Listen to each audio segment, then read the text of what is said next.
It's that time of the year. Your vacation is coming up. You can already hear the beach waves, feel the warm breeze, relax, and think about work. You really, really want it all to work out while you're away. Monday.com gives you and the team that peace of mind. When all work is on one platform and everyone's in sync, things just flow. Wherever you are, tap the banner to go to Monday.com. If your roof starts to leak or your floor's really squeak, you live in a money pit. Money pit. If your basement needs a pump or your place looks like a dump, you live in a money pit. Money pit. Pick up the telephone, fix up your home sweet home by calling 888 Money Pit. The Money Pit is presented by Wagner Sprayers. Now, here are Tom and Leslie. Coast to coast and floorboards to shingles, this is the Money Pit Home Improvement Show. I'm Tom Kreitler. And I'm Leslie Segretti. Are you guys enjoying spring? Are you in the midst of tackling some spring home improvement projects? Sprucing up that outdoor space, the indoor space, the kitchens, the bathrooms. Maybe you're building a shed. That's a project that I'm actually taking on, sort of. It's not really a shed. It's more of a greenhouse. We're having some fun with that. It's just a time when you can get outside and have fun with lots of projects. So if you're in the midst of one, or you're thinking about starting one, or you're dealing with a repair or a redecorating issue inside your house, we would love to help. Just reach out to us with your questions at 1-888-MONEYPIT, or head on over to moneypit.com/ask and click the blue microphone button to post your question. Hey, coming up on today's show, have you guys ever heard the term cool roof? As in, hey, that's a cool roof. Those are only words you would say, Tom. Well, fair enough. I am an aficionado of building material, so I might say that. You're right. But I'm talking about a type of roof that actually keeps your house cool in the summer. We'll share details on that just ahead. All right. And if fresh local honey sounds good to you, you might be surprised that you don't have to pay to go any further than your own backyard. Backyard honeybee hives are becoming very popular, so we're going to share the buzz just ahead. And it's open house season. If your home is going on the market, holding an open house is a good way to draw in some potential buyers. But keeping them interested takes some careful house staging. So we'll share some tips on how to do that job right. But first, do you need some help with a renovation, a repair, a decor project? Well, whatever it is, we've got some expert tips, ideas, and inspiration to help you avoid all that home improvement perspiration when it comes to improving your spaces. So reach out right now. That number again is 1-888-MONEYPIT. That's 888-666-3974. Or go to moneypit.com/ask. Pete in Ohio is on the line and wants to talk about some new lighting. What's going on? My wife and I would like to install canned lights on the first floor of our two-story home. And Right. I'm just wondering what kind of project would I be getting myself into. Do you like to fish, Pete? Do Do you enjoy casting a rod? Yeah. Hooking a fish? I ask you that because the challenge of installing canned lights in a finished ceiling is that you have to fish wires through those ceilings to get power where it needs to go. So first of all, does that room have any overhead fixture in it right now? Yes. So there are 3 or 4 lighting fixtures in these areas where we'd be putting the can lights. 3 or 4 lighting fixtures there already. So would you want the can lights on a completely separate switch? No, they can all be. We can use the existing switch, existing line. Okay. So here's what you need to do. Obviously, you have to lay out the lights, right? Mm-hmm. And you want to be careful not to put one where there's going to be a ceiling joist above it because that makes it really hard. So make sure you know where they are. Next, you're going to have to get power to that light. The lights would all be connected together in series. Then you have to get power into that line, and you also have to get a switch into that. So it's not an easy project for someone that doesn't do it all the time.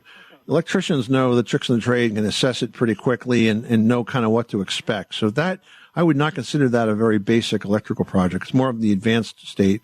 You need some advanced tools in the way of the fiberglass rods that are used for fishing, those wires through, and you need to get it right. So you got to get power, you got to get switch, and you got to get a circuit that goes to all those lights. And because you're working in a finished room, all of that becomes more difficult. I mean, for example, going from one fixture to the next where you're in the same bay, space between those ceiling joists, easy, but going perpendicular to that means you now have to drill through those joists, right? Not so easy. So there's a lot to be done. And you want to do this with a minimum amount of destruction of your ceiling.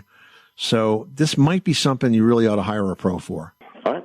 Thank you very much. Oh, you got it, Pete. Good luck with that project. Call us anytime. Thanks.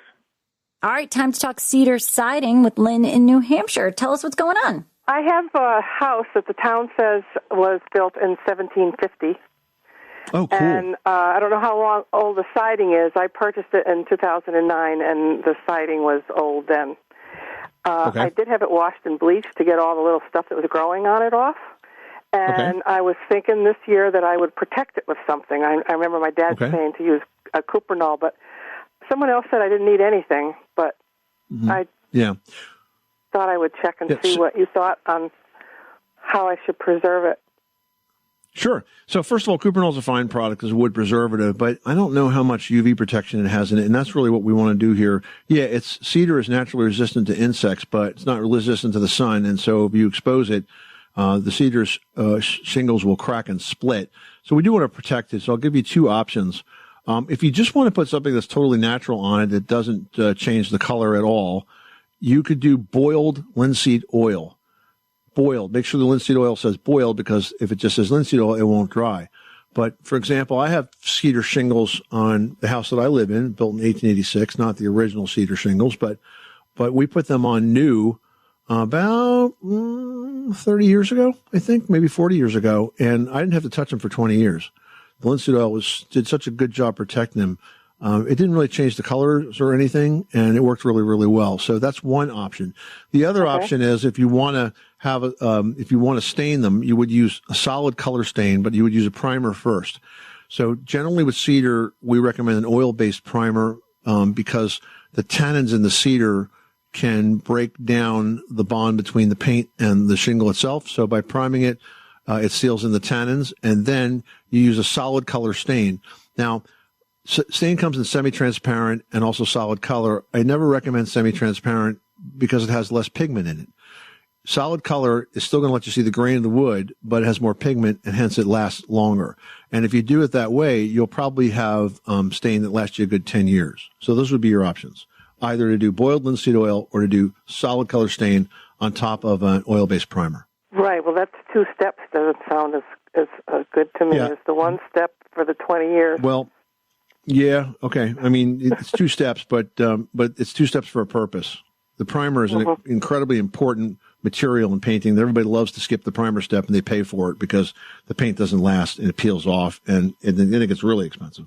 So, but if you just want to do the boiled linseed oil, you could do that. I would pick up a small container of everything you can buy the half gallon. Of course, you can go up to 5 gallons, but buy a half gallon of it. Go backside of the house where it's not too obvious, and go ahead and paint yourself a few shingles. See if you like the color and what it looks like. So it will protect it from water, you said, and the UV light? Yes. Okay. Well, thank you so much. I appreciate that. You're welcome, Lynn. Good luck with that project. Okay, bye-bye. Bye. Drinking water is important to staying hydrated and healthy, so having a steady supply of safe, clean water is critical.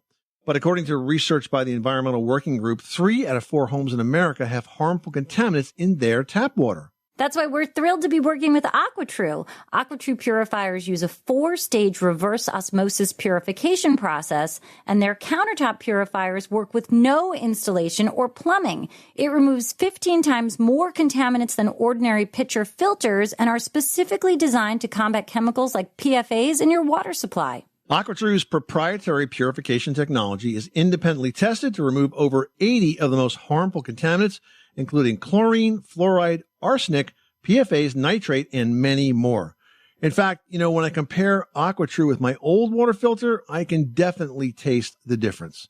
AquaTrue saves you money, too. Just 1 set of filters from their classic purifier makes the equivalent of 4,500 bottles of water, and they have water purifiers to fit every type of home. AquaTrue comes with a 30-day money-back guarantee and even makes a great gift. Today, Money Pit listeners can receive 20% off any AquaTrue purifier. Just go to aquatrue.com, that's AQUATRU.com, and enter code MONEYPIT at checkout.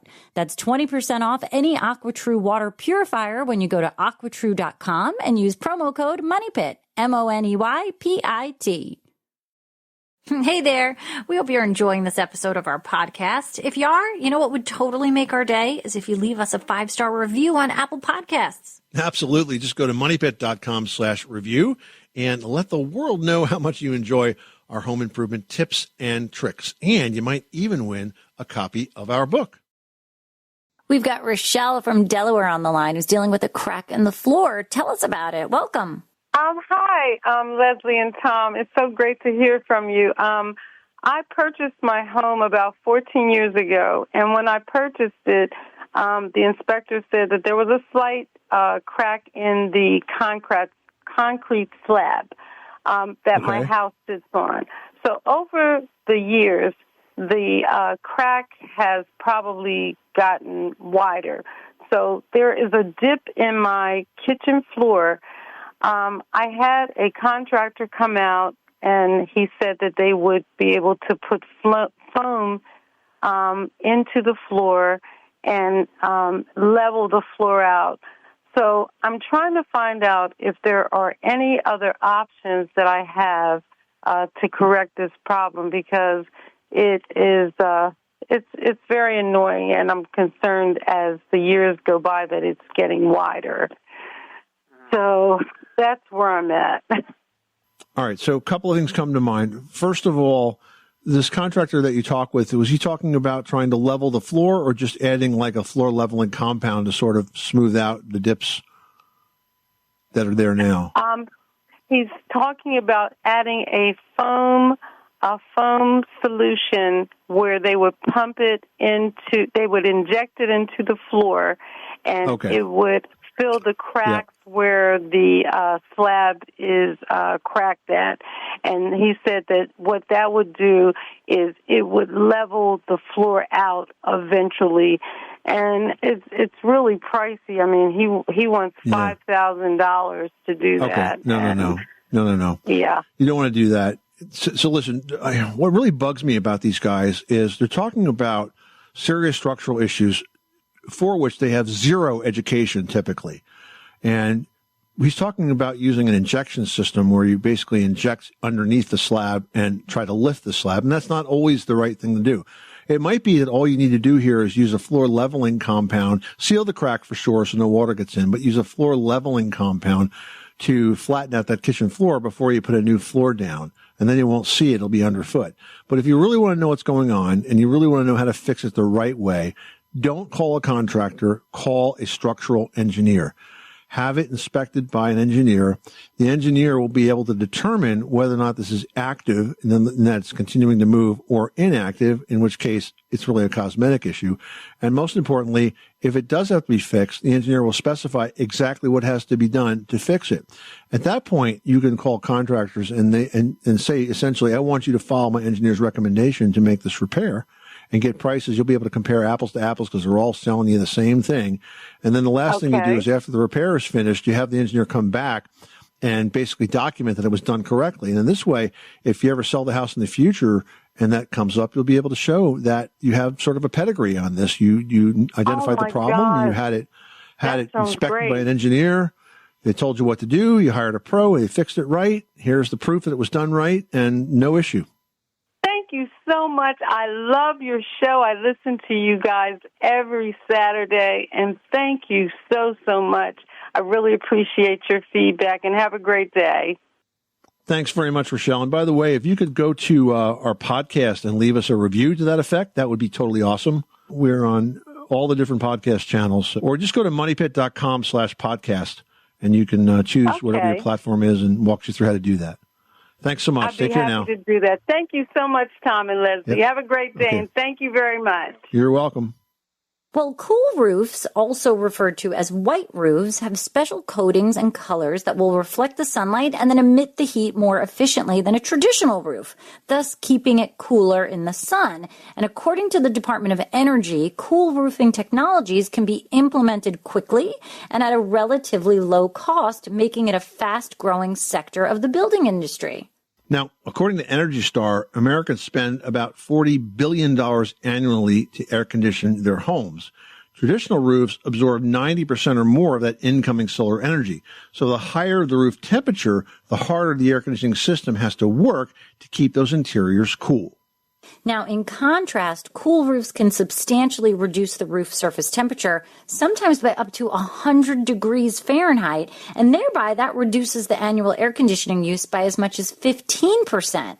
Now, this is going to help to reduce your energy costs because your attic's going to be cooler, the ducts are going to be cooler, it's going to improve occupant comfort in the house, cut those maintenance costs, and then, of course, increase the lifespan of the roof. So win-win all around. Now, when you're constructing a new roof, or if it's time for your roof to be replaced, you really should consider cool roofing as a viable cost-saving option. To learn more, check out the Energy Saver page website at energy.gov/energy saver. You'll also find an Energy Saver 101 video on cool roofs, along with a downloadable Energy Saver consumer guide to cool roofs fact sheet. That website again is energy.gov/energy saver. Brian in Louisiana, you've got the Money Pit. How can we help you today? Got about a 72-year-old home, and it's on piers. The other night I had heard some banging going around underneath there. Well, long story short, it was a raccoon and was chasing a cat under there or something, but it busted my hot water line. No. Yeah. So, with the problem was I wasn't here when it happened, and so it ran for Friday night, Saturday, and Sunday. I come back, and it's ended up to where part of my house has sunk down a little bit. Now I've tried to get underneath there myself, and on my north side of my home, it's up about 2 feet. But as I got closer to that water line, the house is only about 6 or 7 inches under, so I can't get to it. I'm going to have to dig to get to it. But my question is I don't know if I'm kind of reluctant about calling my insurance company. I don't know if they would cover that. Yeah, if it's, I think actually they would. If it's a sudden dispersal of water like that is usually the term, sudden dispersal. If it was a slow leak over time. But I think they may very well cover that. I can't be sure, but I would definitely make the call, or at least talk to your insurance agent. I know. What I'm concerned about is I've had 2 or 3 people tell me that. Well, if you call your insurance company, what they're going to do is if they don't cover it, or if they try and get out of it, that they're going to end up dropping you. I mean, people have claims. You have to file a claim. Like, it happens. That's what the insurance is there for. It's a pipe break. And whether it was caused by an animal or not, it's a sudden dispersal. So I think it is covered. Oh, and, the hot water just dropped. I mean, when I came back and I saw water on the driveway, and I went, what the heck? I went inside, and when I tried to turn the faucet on hot water, just nothing, and then I put 2 and 2 together. It didn't take long. I mean, if the raccoon did it on purpose, then it's another story. Well, I mean, I didn't pay him to do it. Exactly. And that was an act of domestic terrorism. I had trapped 3 of them. They got your name. You got a reputation. Yes, there they in the do. raccoon They families. got it etched in their home underneath there. Let me give you a suggestion here.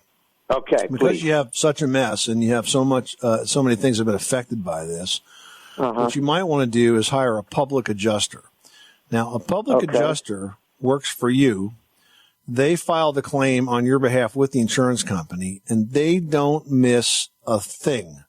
They don't miss a coat of paint. They don't miss a washer, a nut, a piece of sandpaper. They get it all in there. And then they negotiate the settlement with the insurance company, and they work on a percentage of the claim. So they get paid through the claim process, but they find so much that they end up covering their cost. And you could talk with the public adjuster about how to make sure, you don't, if possible, look like a bad risk for them, because you're going to have new plumbing when this is all done. but you might very well get a lot of this covered as part of that. I mean, I wouldn't mess with trying to get a raccoon out on my own, and I wouldn't do that water pipe on my own. You can talk to your insurance agent if you have an independent insurance agent, or you could also talk to an attorney. These guys are all over the place. Just make sure that they've got a good reputation and talk with one. See if they're not going to take the job unless they think that you've got a claim, because that's how they get paid. Public adjusters are licensed by the Louisiana Department of Insurance. And so that would be a good place for you to start. You could probably get a list of licensees. Okay. That's great. Yeah, that's what I needed to know. Man, I'm so glad that y'all are here. I listen to y'all all the time, you know. Well, we're happy to have you, and we're glad we're able to help you out. All right? So you take care now, and good luck with that project. Science has shown that you have to actually be asleep to truly evaluate the quality of a mattress. Assuming you don't want to spend the night in a mattress store, we've got the next best thing. Bed Match at Mattress Warehouse. Bed Match is our exclusive diagnostic system that recommends the mattresses that are right for you. Say goodbye to mattress shopping guesswork and hello to your best night's sleep ever in your own house. And hello, low prices guaranteed for 1 full year. Mattress Warehouse.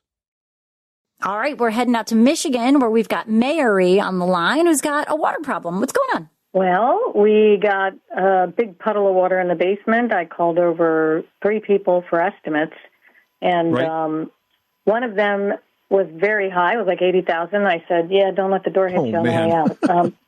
Wow. And then the next one was like 60, and so this one was 34,000, I want to say, yeah.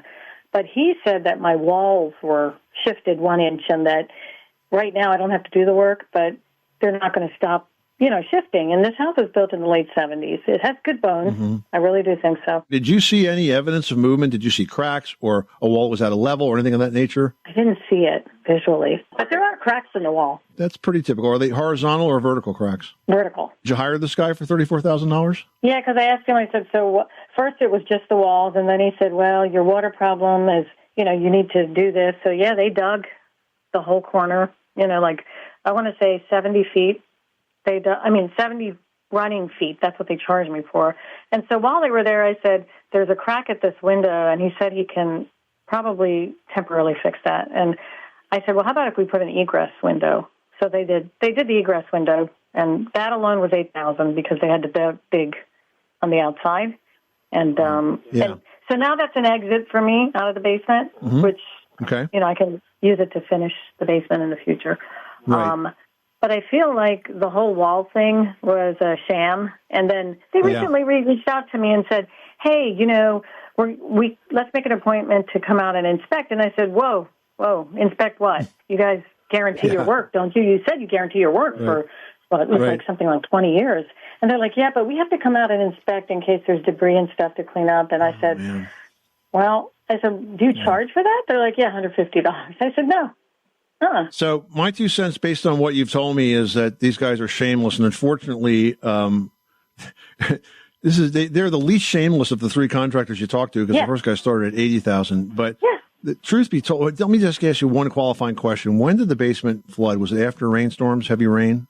Yes. So when you have water that gets into a basement that's consistent with heavy rainfall, it's not caused by a rising water table. A rising water table takes weeks and months and is usually seasonal.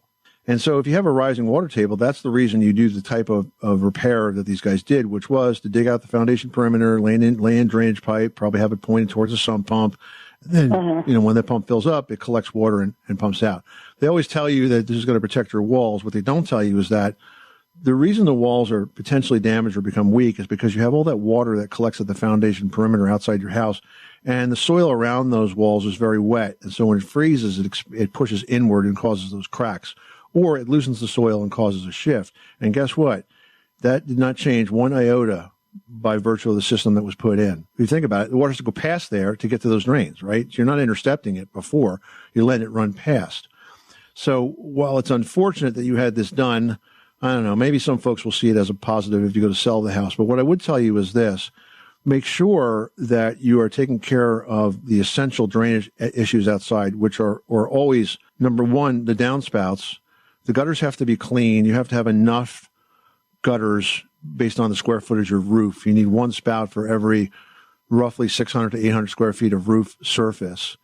And, they can't be overflowing. That water's got to go down the spouts, and then it should be going out at least 6 feet, in your case, from the foundation perimeter. Now, you could do that over top the soil and let it drain, or you could run it into a solid PVC pipe, bury it just under the surface and let it come out to daylight somewhere else. By that, I mean the pipe comes out of the earth. And the reason I want you to do that is because I want you to know it's working. And to that point, what I'd also like you to do is an inspection, your own inspection. So you can pay yourself the $150, okay? I want you to do your own inspection. Next time it's raining out really hard, grab your umbrella, go outside and look at that roof and watch what happens. Follow the path of water from the time it hits the roof till it gets out. And you want to look to make sure none of those gutters are overflowing. You want to make sure the downspouts are moving that water away, and you want to look at where that water runs from there, because sometimes, based on the configuration of the soil, it could run backwards, into that basement area. You really want to keep that first 6 foot of area around the foundation as dry as possible. So you do that by running the downspouts out. And the second thing you do is, if it does happen to be flat or it's settled, or worse yet, if it's pitched inward towards the house, you add clean fill dirt there, not topsoil, not mulch, not anything that's too organic. You add to that grade with clean fill dirt, which packs really well. And then once you establish a slope of about 6 inches over that 6 feet, then you could put whatever you want over that. If you want to grow grass, you put topsoil. If you want to just mulch it or whatever, that's fine. But establish the grade first. So now you've got a positive slope away from the house, and you're controlling the roof water. That will do a lot to stop this house from leaking and protect the foundation, all in one sort of weekend's worth of work. Yeah, I think you are correct. And one other thing I wanted to mention, the sump pump that I had was very small for a 1,900, I have a ranch. It's 2,000 square feet above and 1,900 in the basement. And he said that one sump pump on one side didn't do the job. So I did have him put a huge sump pump in, with a battery backup.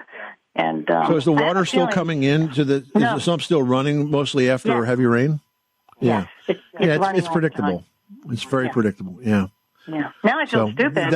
I should have just done the outside. Don't feel stupid. Listen, there's a lot. I talked to a lot of people that are in the exact same position as you are, and I'm sorry for that. But all I can do is keep telling the story over and over again. If your basement leaks after rain, it's not a high water table. You don't need sump pump systems. You just need to fix your gutters and your grading. I've been seeing this game that these waterproofers play forever. It's just because it's very profitable. Nobody makes money extending downspouts. They make money selling these expensive repairs that you don't need. And you know how that downspout leaked? I had my roof done, and one of the tarps knocked off one of my downspouts at the bottom. So and and you didn't realize that was off, and that's what most of the water was after the basement work was done. I said, this thing came off, and I go, the water must have been that's what brought the water in. Oh well, anyway. Well, sorry, expensive life lesson, but now you've helped many other people, and that will not be a victim of that kind of fraud, because that's what it is. It's fraud. Yeah. They tout themselves as experts. They have no education in that space. They're tradesmen trying to make a living. I get that, but they're not doing it based on an honest assessment. They're doing it to line their own pockets, which they're very good at, unfortunately. Oh, there's a lot of them out there, and being women, like my daughter and I live together. And, being two women in the house, owning a house, and having people come over to give you estimates. So my realtor is so nice. He's like, his name's Esteban Rubio. He's with Keller Williams, but I got lucky with him. He's recommended really solid people, and nobody ripped me off, But before that, the plumber, when we first moved in, I didn't ask him. We don't want to go into that story. So take advantage of you. That's a field you want to. That's a rip-off field. Yeah. All right. I hope that helps you out, Mary. Thanks so much for calling us at 1-888-MONEY-PIT, and reach out anytime if you have more questions. Okay. I would like to listen to some of your other stuff that people have talked to you about. Subscribe to the Money Pit podcast at moneypit.com/podcast, and we do 2 new episodes a week. Awesome. I can't wait. All right. Take care. Well, if fresh local honey sounds good to you, you might be surprised to know that you don't actually have to go to the farmer's market to get some. You actually don't have to go any further than your own backyard. That's right. Backyard honeybee hives are actually becoming a very popular hobby. Honeybees, for the most part, are actually quite docile. So don't get me wrong. If you mess with them, they're going to mess with you. But they do have stingers. But they die when they sting, so they're not really motivated to do that unless they really feel threatened. All right. So what's the attraction of backyard beekeeping? You know, if you love fresh, delicious local honey, I mean, that should be enough to entice you. You should also know that the hive produces beeswax, and you can use that to make candles, lip balm, furniture polish. I mean, really a ton of things that can be made with the wax itself. And it really isn't that hard for you to get started on beekeeping. You can actually order everything that you're going to need online, and then you can have it delivered right to your door, including the bees. But the first step is really picking out a good spot for the hive in your yard. Now, one big factor is protection from the wind. You want a spot that's sheltered by trees or a fence or a higher part of your yard. And you also want a spot that gets plenty of sunlight, which provides warmth to the bees. A south-facing spot will ensure that the bees get the sun for most of the day. So that's always a good choice. Richard in Wisconsin's on the line with a lighting question. How can we help you today? Yes, I would like to know where a person could find a floor lamp or a table lamp with a dimmer switch on it instead of the three-way switch. That way you could have one bulb and it'd last longer, I know, than a regular three-way switch does. Well, certainly you can find lamps that are capable of having dimmer switches. I think it would be unlikely for the lamp itself to have the dimmer. It's more likely that the lamp, you want to get one that's not on three-way and plug it into a dimmer switch. There are, for example, floor switches that I've seen that are on like a slider. It's almost a foot switch where it slides from full brightness, down to the dimmest setting. And it's basically just ramping up and down the power that's going to that lamp. So I think you want to find a standard floor lamp, and then you want to find a second dimmer switch that you can plug it into. So there are portable, so to speak, or plug-in dimmer switches as opposed to the kind that are wired into the wall, Richard, and that would be the solution to that problem. They're very inexpensive, and I'm sure you'll find them online or in electrical supply stores. So take a look, and I think that is the solution. Well, it's open house season right now, and if your home is on the market, your realtor will no doubt be scheduling one soon as a great way to get a lot of potential buyers right in the door. But before that happens, you need to make sure that your house is ready to be seen. Well, first, buyers need to be able to envision how they'll live in your space. So clearing clutter is a great place to start. And you can also open up rooms by removing larger surplus furnishings. Now, buyers aren't going to notice if your home is spotlessly clean, but they are going to notice if it isn't. So make sure you hire a cleaning service to make sure it sparkles and neutralize any funky odors by shampooing your carpets, and keep litter boxes, if you've got a kitty cat, clean. Touches like maybe a new towel in the bathroom or a beautifully set dining table, that also makes a great impression. And don't forget about the outside. Trim the lawn, weed the landscaping, prune shrubs, add some flowers, just step up that curb appeal. All of these things definitely don't go unnoticed, but if they're not done, they know. And here's the hardest one to do. Once the day of the open house arrives, leave.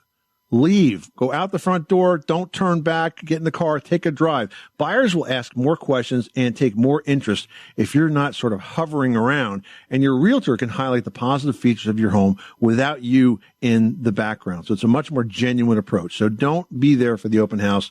Make a plan. Go to lunch. Do whatever, but don't stay there. And by the way, that also applies to your home inspection. As a guy who's done 6,000 home inspections, I can tell you there's nothing that you can add to that conversation that's going to change the work that I have to do. So if you have a home inspection that's going on, leave for that too. Much better outcomes all around.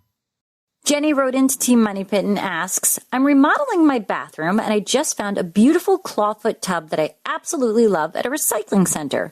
My problem is that the porcelain is worn and there are rust marks near the drain. Is there a way to paint it? Well, that's quite a find, Leslie. I mean, those clawfoot tubs are absolutely beautiful and so expensive when you buy them new today. So dealing with the porcelain, though, is a challenge. Having the porcelain replaced or restored is a very costly process. I'm going to give you a much easier solution. It's not exactly paint, but it's kind of like paint. It's an epoxy product called EcoPel, EKOPEL. And the way EcoPel works is it's a two-part epoxy. You must follow the instructions to the letter for this to work properly. I did this exact project I'm about to describe to you, and I converted a tub that was probably like a 1950s, very sort of cool-looking bathtub, and it was very, very worn and even been painted before, and I completely restored it with EcoPel. So the way it works is you mix the EcoPel together. It's two parts. You have to do certain preps to the surface of the toilet, surface of the tub, And the reason I said toilet there is because the way you prep it is you use Lysol toilet bowl cleaner and you spray it on the tub surface because it etches it and helps it get ready to take the EcoPel. That's interesting. Yeah, it works really well. I didn't realize that there was such an acid in that material until I splashed some on my hand. I'm like, oh, yeah, that hurts. So it did work quite well. But anyway, so once it's prepped, then what you do is you mix this product together, and they'll give you parameters where what temperature the room has to be and how long you have to stir it for and how long you have to wait for it to start to chemically process, and then how long you have to stir it again. You follow all of that, but basically the way this stuff works is you pour it over the lip of the tub and you let it flow down into the tub. And it's sort of through the principles of surface tension stays together, and it will go down the tub and it will run towards the drain, which you now at this point have blocked off, except in this case, you don't have the tub installed yet, so it's even easier. You would block it off anyway, but it runs down there, and then you do the other side, and you just kind of walk away for about 24 hours and leave it in a warm room, and man, it came out so good. It looked like this came out of a showroom. So EcoPel, good find, EKOPEL. It's available on Amazon. All right, that's awesome. Good luck with that beautiful tub, Jenny. Now, Laura wrote in saying, we bought a propane grill just before selling our home, and we only used it once. When we moved into our new home, we found a natural gas line available for the grill. Is there a way of getting this propane grill to work with natural gas? I feel like the cost to convert is going to be more expensive than getting yourself a new grill, no? Yeah, I think so. So the burners are different. The gas valve is different. You probably could convert the propane grill to a gas grill, but I mean, look, they don't last a terribly long time. I know this one is newish at this point. I think I would use it as a propane grill for now. And then when you're getting ready to replace it, then you can go ahead and buy a gas grill at that point and install it. Because you can't, the conversion kit is probably going to be more money than it's worth. It probably cost you at least $100 or $200, and you'd be a good halfway towards the cost of a new grill at that point, right, Les? I mean, I think so, unless you went out and bought some like ridiculous, amazing kitchen outside grill kind of thing, then maybe we should talk about converting. And well, if you got that kind of a budget, then you probably don't have to think twice about throwing away that grill, or better yet, donating it to somebody. I mean, you could even sell it. There's so many options to share it around the community. But like Tom, I say just use it as a propane grill until it's time for a new one and then go natural gas. This is the Money Pit Home Improvement Show on a beautiful spring day. We hope that you guys are enjoying your homes this beautiful weekend. If you've got questions about projects you want to get done or repairs you have to make or you're stuck on one, remember, you can reach us 24/7 at moneypit.com. Until next time, I'm Tom Kreitler. And I'm Leslie Segretti. Remember, you can do it yourself. But you don't have to do it alone.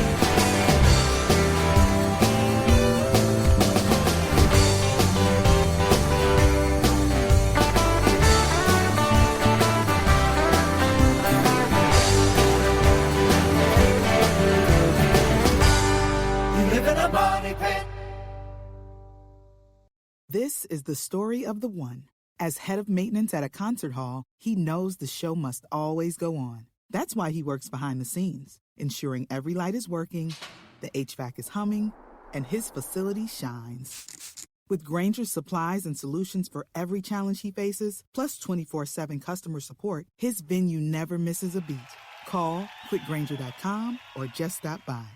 Grainger, for the ones who get it done.